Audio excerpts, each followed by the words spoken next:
if you will indulge me, if you'll just pay attention to your body and just close your eyes.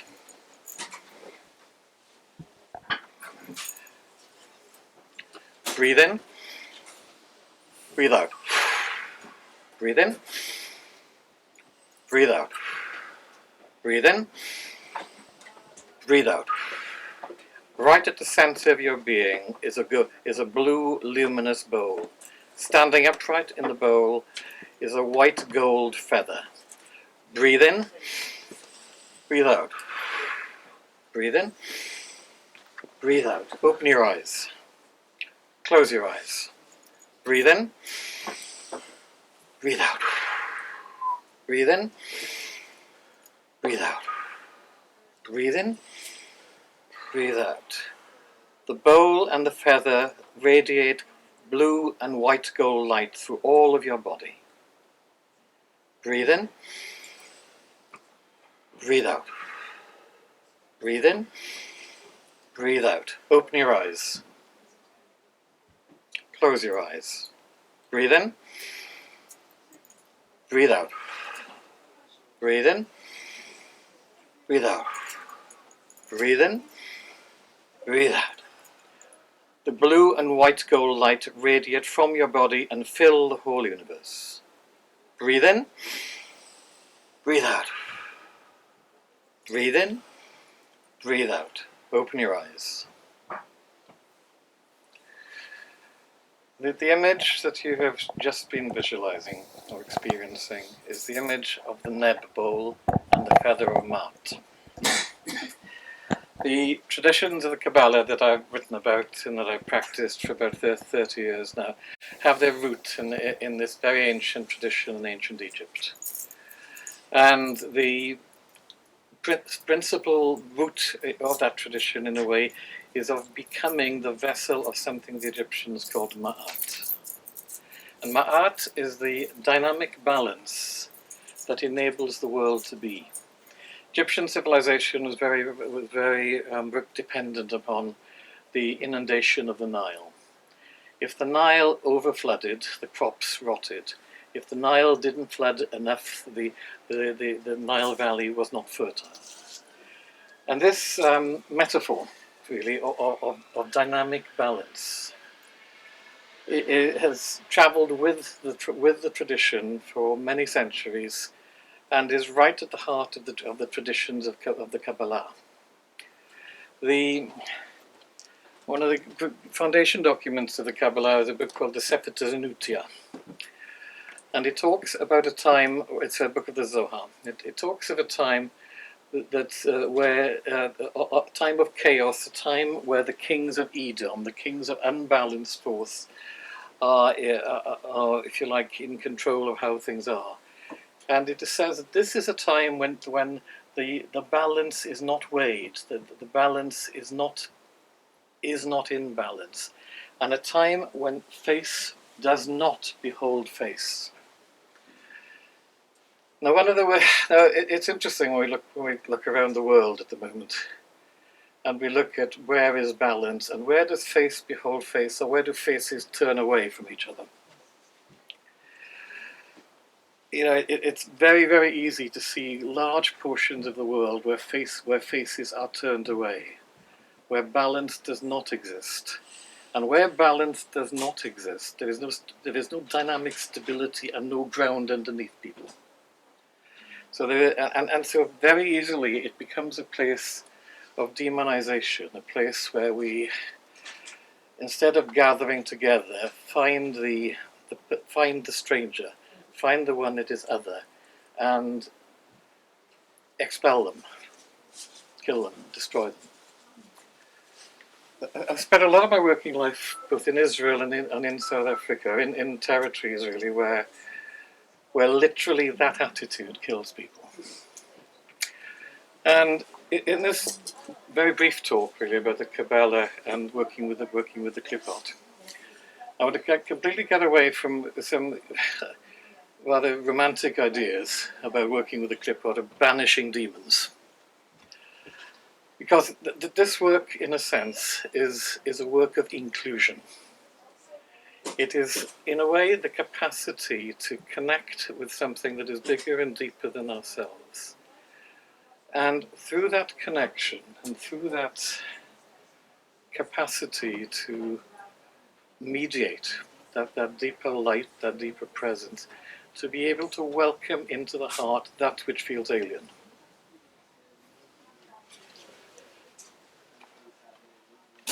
And that's not an easy thing. I was taught this work by a man called Ernest Butler, who wrote under the name of W.E. Butler. And he, right at the center of his work, really, he used to quote a verse from the book of Samuel. This goes like this.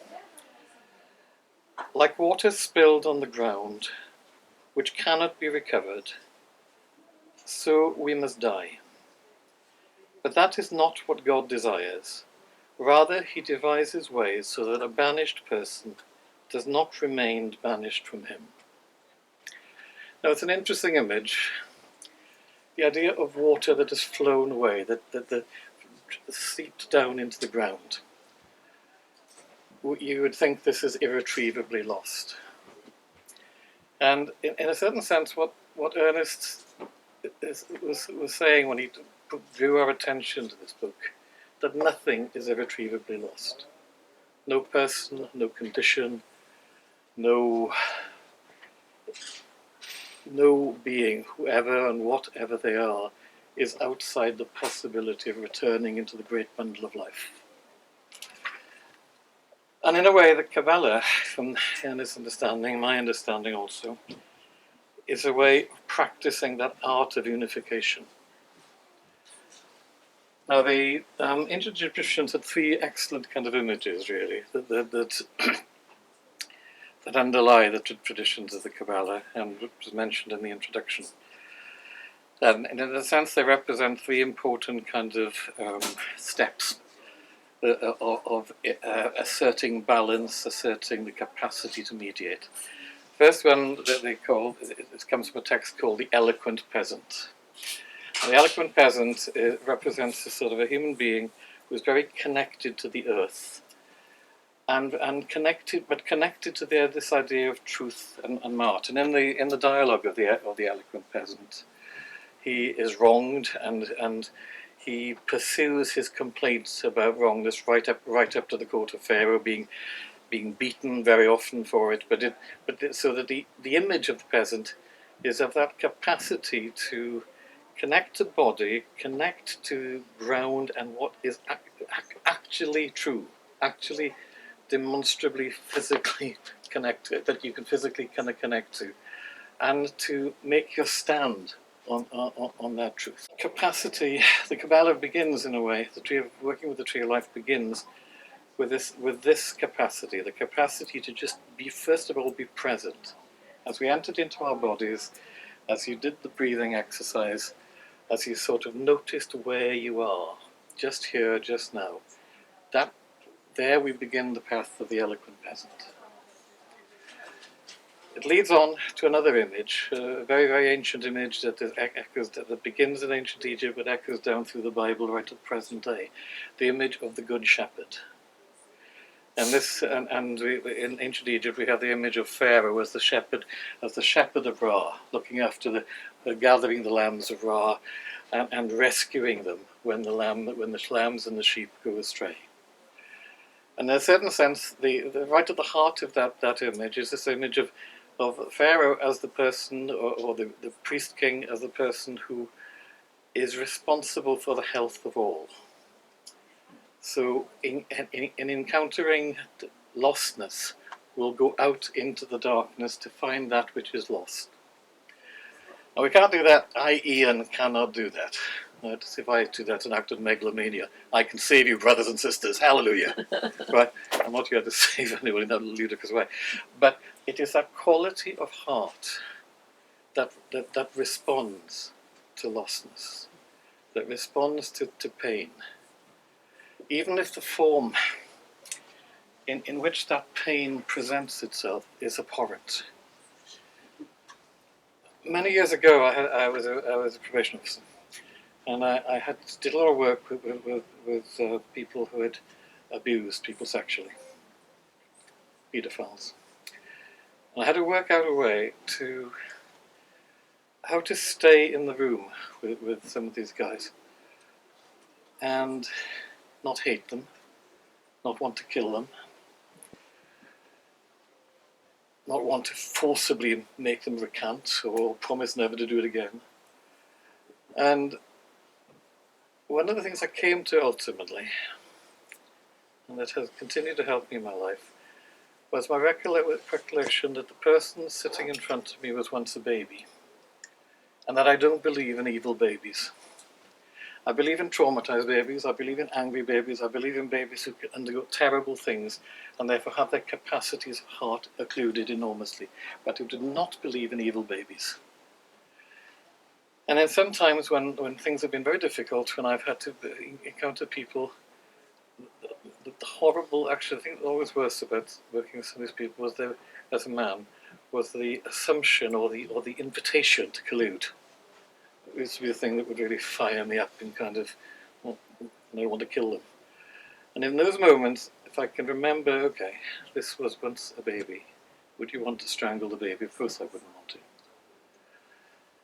And in a way, I mean, that's just one example, but it's the, if we're going to take seriously the whole idea of spiritual practice at this level, the work involves, in a sense, expanding our capacity of heart, enabling us to sort of to tolerate more and more of that which appears alien, without losing our own ground, without losing our own balance, our own stability, and allowing by us being able to be held by something bigger than ourselves, allowing then an alchemical process to operate in the heart, whereby the fragmented energy, the shielding energy, the split energy dissolves, and there is the possibility of genuine resurrection, genuine transformation. Now, one of the deeper images that the ancient Egyptians had in this is the idea of the Gerumah. Now, Gerumah is normally translated as the silent sage, but what it actually means is the one who is steeped in silence, and who and is so steeped in silence that by their very being, that silence and quality of Maat is transmitted, not as an action, but as a state of being. And it's that ability to connect with that deeper, stiller place that sits behind our own sense of identity, that enables us to function as the Good Shepherd, and therefore being able to engage with, create relationship with, that which is disturbing, and then to bring that into the alchemical process of the heart. Now, one of the reasons why we as human beings can do this is because our minds are profoundly creative. We have this capacity. The Qabalah would say we are Beit Zelim. We are made Elohim Beit Zelim. We are made in the image of the divine, which means we are these profoundly creative beings who can either create heavens or hells. And in a certain sense, the more we are able to, if you like, connect to our own sense of ground, our own sense of connection to heart, and that deeper sense of stillness that is the birthright of everybody, that capacity to create, to heal, to touch and be touched, deepens. And from that sense of deepening, from that sense of welcoming in, what we can experience is, even in very difficult kind of circumstances, we can find a sense of protection and a sense of light even within apparently difficult situations. Now, there's Ernest used to, and I apologise for reading a poem, a rather doggerel poem by Rudyard Kipling, which Ernest also loves, but speaks about the capacity for the creativity of the mind. It's called the Rabbi Song. It kind of goes like this: if thought can reach to heaven, on heaven let it dwell. For fear the thought be given, like power to reach to hell. For fear the desolation and the darkness of thy mind perplex a habitation which you have left behind. Let nothing linger after, no whimpering ghost remain, in wall or beam or rafter, of any hate or pain. Cleanse and call home your spirit, deny her leave to cast on anything your heirs inherit, the shadow of her past. For think in all your sadness, what road our griefs may take, whose brain reflects our madness, or whom our terrors shake. For think, lest any languish by cause of your distress, the arrows of our anguish fly further than we guess. Our lives are tears as water, as spilled upon the ground. God gives no man water, yet God her means has found. Though faith and hope have vanished, and even love grows dim, a means whereby his banished be not expelled from him. Expansion in a way of that verse from the book of Samuel. And what it speaks of, again, is this capacity of the mind to affect each other and to create things of beauty, things of terror.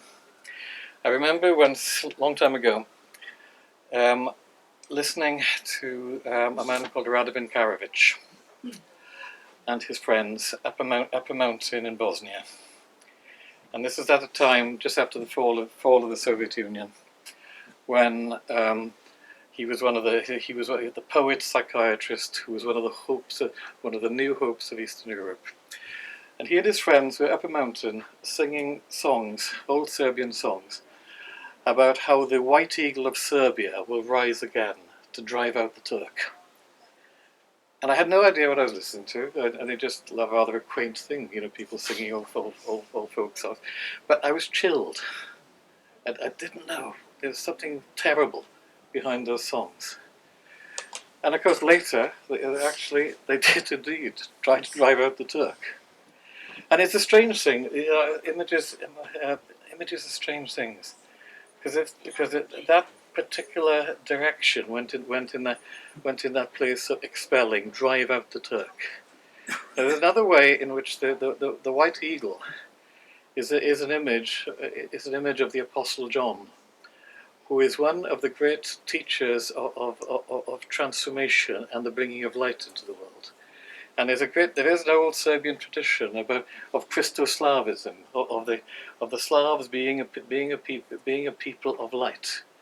So it could have gone in a completely different direction, but because of the particularity, the particular wounding, cultural wounding and rage, it went in the direction of creating the horrors of the Bosnian War. So what am I saying to you? My book is all about this. My book is all about, the book in a sense is what used to be called a summa. It's a summary of a path I've undertaken for 30 years. I wrote it in order to provide as comprehensively as I could. If you want to study this particular method in the dialect of the Qabalah, where all the key teachings are in there, and the teachings that I know that they work at least they work for me and the people I've taught, and so I put it together. So if you want to study the way of working with the Qliphoth, the energies of separation for the way of Kabbalah, it's a good book for that. But the ideas are larger than the book.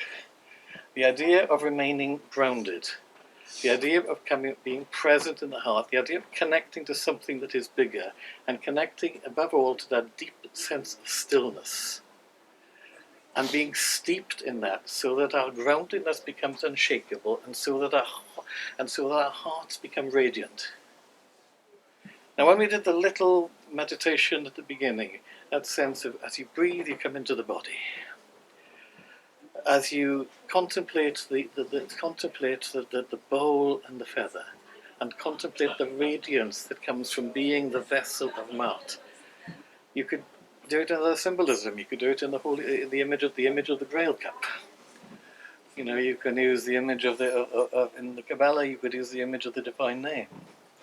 You could use the image of the Buddha sitting in the heart. So the principles of this work are more than the forms that they are represented by, and certainly more than the forms that I've used in the book.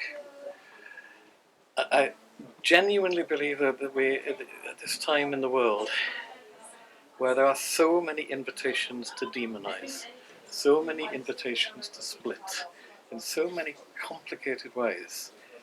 The capacity to be rooted in our bodies and through our connection to our senses be rooted in the world, the solidity of the world. By our capacity through that sense of solidity and the security that that gives us, to give us a sense of the kind of the radiance of our heart and the capacity of in itself then opens us to that kind of deep stillness that is beyond any shaping.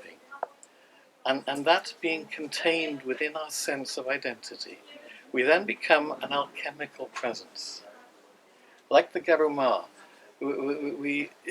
our being nature and the spontaneity of our actions will enable this sense of gathering all back into the great bundle of the living, rather than splitting aspects of the world off into the outer darkness, where of course ultimately they come back to bite us. I think, that it's so easy to say these things, isn't it? But actually, the importance is the practice in a way. Because and the problem with the practice, the trouble with anyone like me standing up here and saying things, it belies the difficulty of practice. It's the difficulty of sustaining awareness. Because we don't live in a world that encourages us to remain kind of present, that encourages us to open our hearts and to enter into deep stillness. We exist in a world that by and large tries to convince us that we lack something in order to sell it to us. And that runs completely counter to this way of understanding. So if we just can come back into our bodies, and if we can just, as we finish this, just for a moment, 5 minutes left. So what I'd like you to do is just to sit and just to breathe for a moment. I won't be doing the dramatic, swift meditation, but I just want you to feel into your bodies, feel into the effect of experiencing the talk. And right at the center of your being, once again connect to the luminous blue bowl and the white gold feather.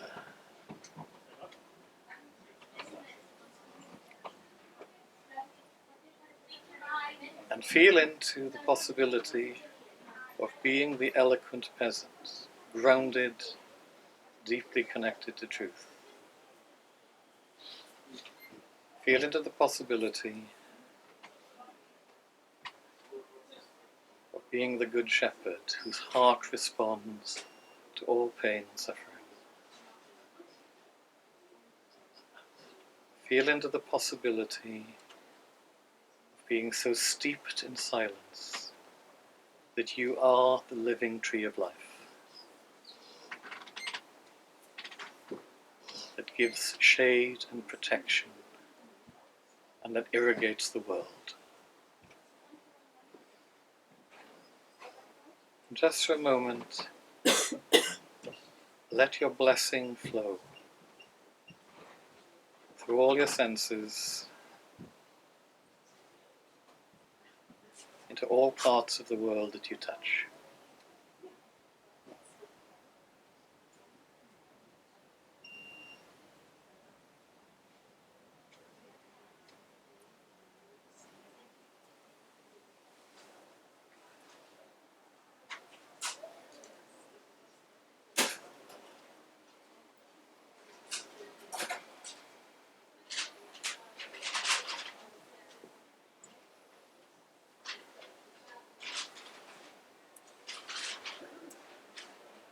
Thank you.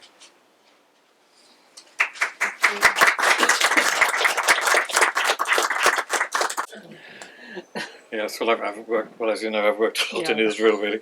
So I actually am the recipient of a Beit Din judgment against me for teaching. I've never, the last bit I'm not quite interested, teaching idolatry and infanticide.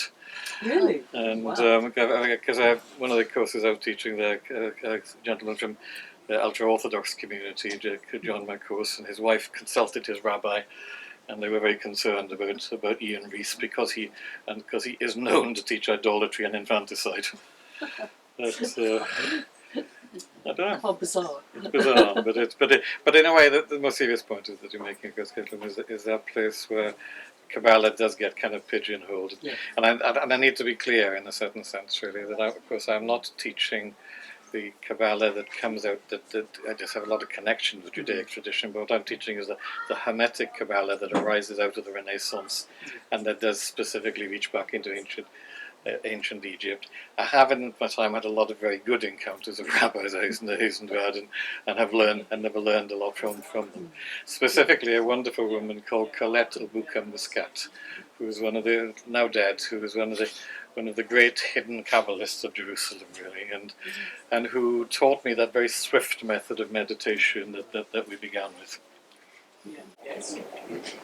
I studied Raj Yoga for a long time, and Daddy Jenkins said that silence was greater than science.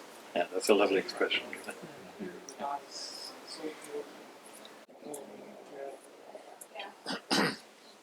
I think I find myself wondering, listening to this and agreeing with so much of it, of course, is that how much is it available to everyone in the sense of the everyday person who may have no concept of spirituality, and how much do we need, how many people do we need to make that change if it's going to happen? Well, I think you're right, and I think it's why, in a certain sense, the principles are more important than the words. You know, because in a certain sense, the principle of being present and being connected to truth, the principle of opening and developing the heart, and the simple goodness of stillness. You know, we've been staying in Leicester Square for the last couple of days, but there's not been a lot of stillness around, actually. But you know, that's kind of fun as well. But there's something about the world that we live in that is frightened of stillness, actually. And so one of the most disturbing things you can do sometimes, if you're at a social gathering, is be really silent. You find that, you know, quite a lot of people really don't like that. In some ways, you could say that silence is a profoundly subversive act in some ways. Silence isn't golden. With what you're just saying, given that we're now entering an age where all this internet, phone usage, and trying to get your attention away from being present is escalating, especially with younger people. Totally. For example, you go to any social event, and instead of paying attention to what you've come for and interacting with people, they're actually commentating on everything on Twitter or whatever instead of. How do you see this progression I think it's very happening towards what your life's work's about when we're entering a time when it's getting worse? I think it's very complicated in a way, because actually aspects of social media and aspects of the internet have enormously widened the world and made a sense of a connection between humanity that didn't exist before. So I don't see it as wholly negative at all. I was brought up in a small Welsh village in the 50s, and sort of where, you know, the people in Swansea were aliens, let alone anybody else. And so there's just something amazing, really, about the internet and the way that it's opened up the world. And of course, you're right that the downside is in this kind of disconnection. And also this sense of splitting, the echo chambers, the tribal echo chambers of social media that reinforce the rightness of a particular group in response to the wrongness of another. So these, in a way, but these are very ancient human tendencies. So in a way, if you go back to 5,000 years to some of the literature of the ancient Egyptians, there's a great text called the Man's Dialogue with His Bar Soul, where he says that, where the writer says, "Who can I speak to today? People are evil. Nobody speaks truth anymore.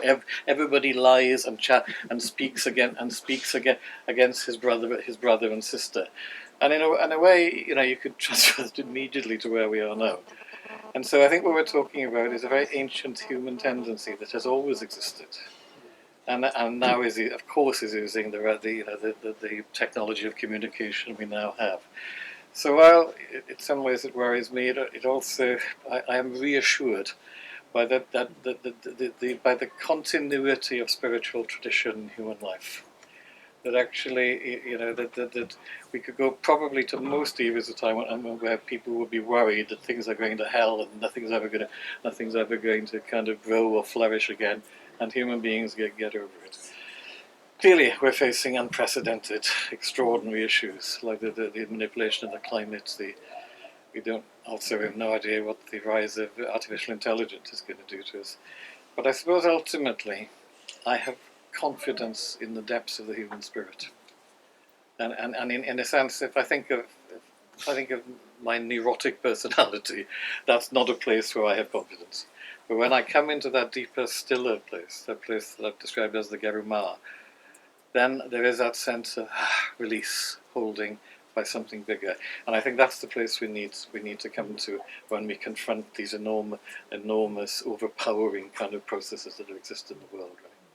It sort of comes back to what the gentleman was saying about, the number of people who don't even, aren't even aware of the spiritual element, and how do you want to get more awareness at a time when everything's compartmentalised even more and you've got these disjointed groups. I think people have always done a version of this. I think direct practice of spirituality has always been a minority exercise, and I think there's no technique to do that.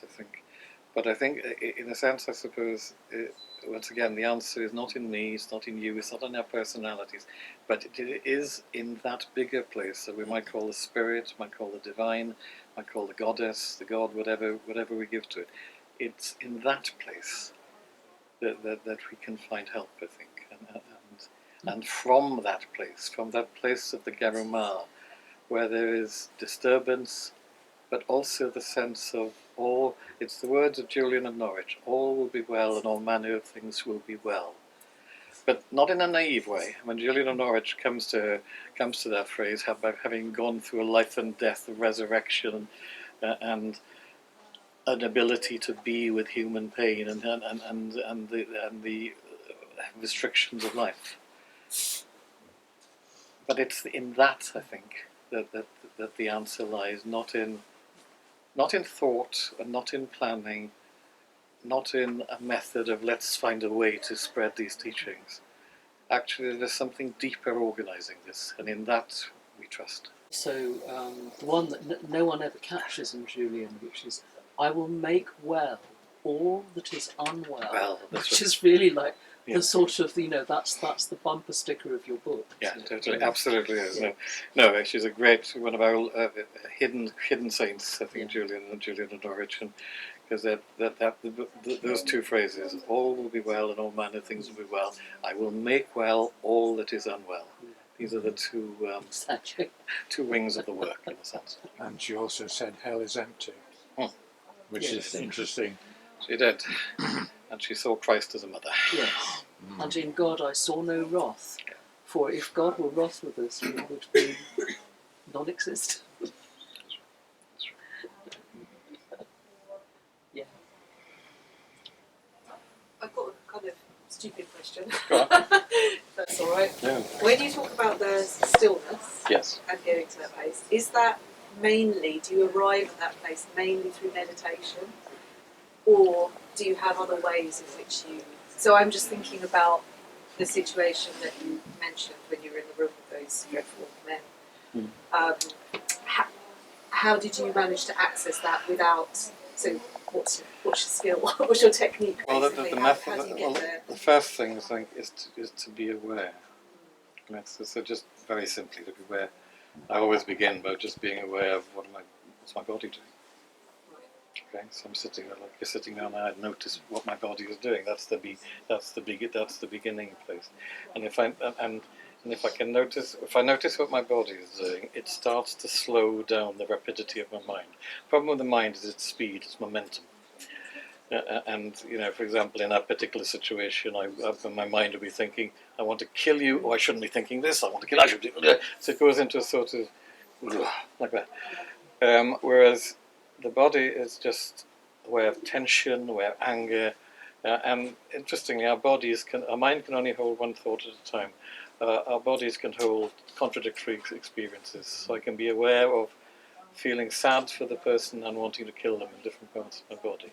So that is the beginning place, and that starts to slow everything down. As things start to slow down, then I can listen to the deeper voice of my intuition. In the Qabalah, the place that is automatic is called Yesod. It's called the machinery. So it's like the reactive patterns that churn along. But as we sort of they run in tandem with two other spheres that relate to feeling and thought. So feeling and thought and repetitive pattern and image create a kind of a spinning wheel, which, as we engage with body, starts to slow down that wheel. And then there's another capacity of mind, which is called Tiferet, the heart sphere, that's about the intuition that starts then to be able to speak. It's like the still, silent voice that speaks behind the screen of thought and feeling and image. And the more we can kind of cooperate with that. So that's my fundamental method, I suppose. Present in the body, let things slow, and start to listen to something that's small and silent that actually is not caught up in the spin of all this. And also that we're not there alone. It's that sense of, oh, now I've got to fix it, or now I've got to react to it. Goes into a different place when you're in the presence of the wider reality. And I think that's a very big step. But to step into that takes hours and hours and weeks and months and years, yes, which are of continual practice. Well, that's the continual practice, and it can happen in a moment sometimes. Yes. So I've never forgotten, actually. This is I was a lot of work on alcoholism, and a wonderful guy I worked with once who was really talking about his turning point, in a sense. And life was a terrible mess, and he described us somehow just crying out in despair. And what he said, I've forgotten this. For a moment, the room became golden. He said, just for a moment. And in that moment, everything changed, because actually that deeper presence, because basically in his despair, in his total breaking down of his normal sense of self, he was accessible to that deeper presence.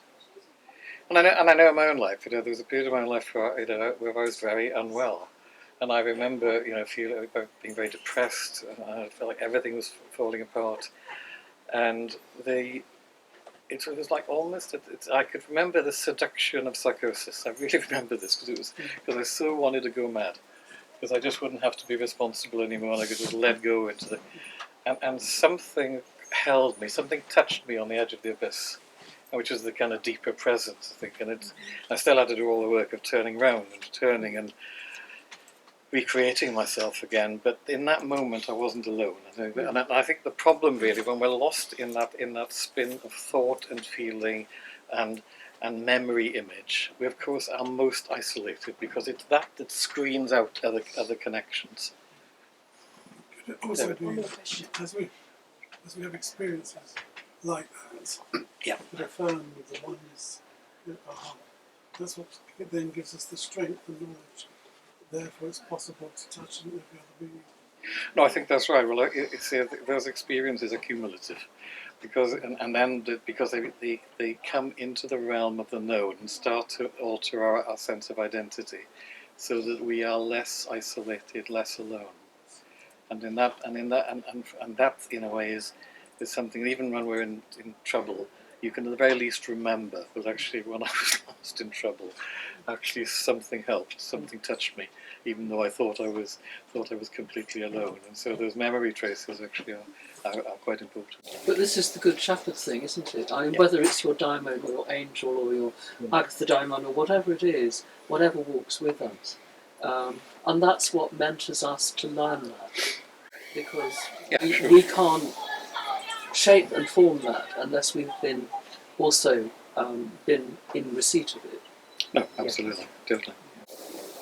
And the original soul has to be pure, doesn't it, as well? So we were talking about the baby earlier, to see the baby thing, but I think that the original, if you see everyone as an original soul, then they have all those pure qualities within them. Yeah. No, I think that's right, and that's ultimately the hope, actually, beyond everything we've been talking about. Underneath all disturbance, there is simplicity, there is silence, there is light. So, we do need to. Time. Thank you very much. Absolutely fascinating.